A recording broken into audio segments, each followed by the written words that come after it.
প্যারে ডেকে নিচ্ছি পরবর্তী প্রতিযোগী জুলকারনাইনকে। হাফেজ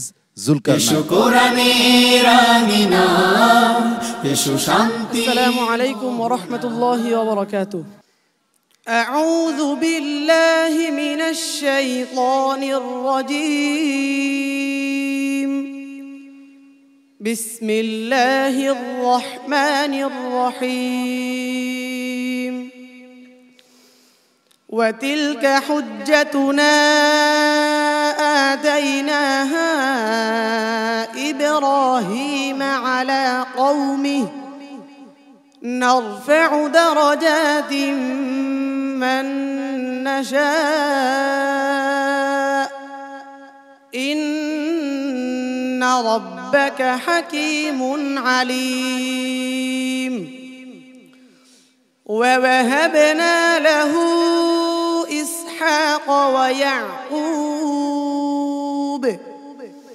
كلا هدينا ونوحا هدينا من قبل ومن ذريته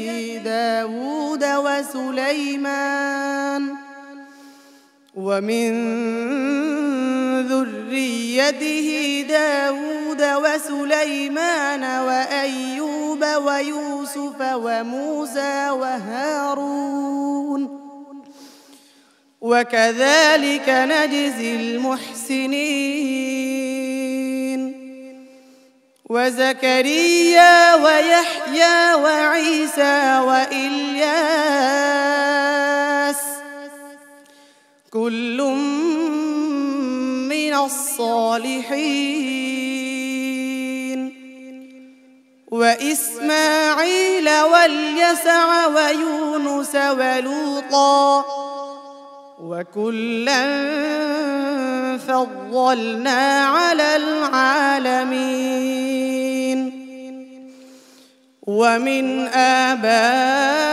آبائهم وذرياتهم وإخوانهم واجتبيناهم وهديناهم إلى صراط مستقيم. ذلك هدى الله يهدي به من يشاء من عباده ولو أشركوا لحبط عنهم ما كانوا يعملون.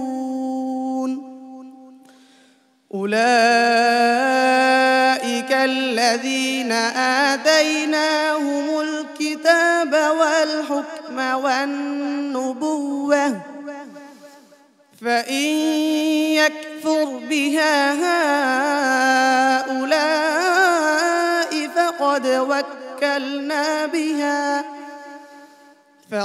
وكلنا بها قوما ليسوا بها بكافرين. حسبك.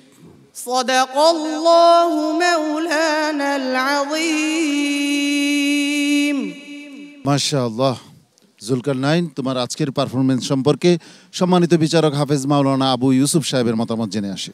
ধন্যবাদ জুলকারনাইন, ভালো তেলাওয়াত করেছো, তবে গতি কিন্তু কম ছিল তেলাওয়াতে, আর খুব চিন্তা ভাবনা করতেছো তুমি, মানে একটু চিন্তা করতেছো আবার তেলাওয়াত করতেছো।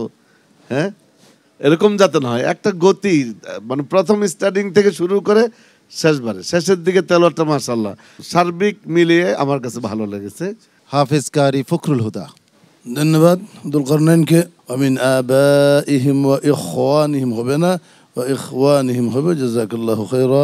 সম্মানিত অতিথি পিএইচপি ফ্যামিলির চেয়ারম্যান মহোদয়, আমরা দোয়া করি আল্লাহ যেন আমাদের সন্তানদেরকে ভালো মানুষ করে, বড় আলেম করে, মানবীয় গুণাবলীতে বিকশিত মানুষ, আলোকিত মানুষ করে। আল্লাহ তাআলা, আল্লাহ আমার এই সন্তানরা আপনার কোরআনকে হৃদয়ে ধারণ করতেছে, আল্লাহ কুদরত থেকে আপনি তাদেরকে সহায়তা করুন। আল্লাহ আমার এই বাচ্চারা যেন কারো কাছে মোহতাজ না হয়, আল্লাহ সমস্ত পৃথিবীকে তাদের প্রতি মোহতাজ করে দেন। আমিন। আসসালামু আলাইকুম। অনেক অনেক ধন্যবাদ, মোবারকবাদ তোমাকে। আল্লাহ রাব্বুল আলামিন তোমাকে সাফল্যের দুয়ার উন্মুক্ত করে দিন। আসসালামু আলাইকুম ওয়া রাহমাতুল্লাহি ওয়া বারাকাতুহু।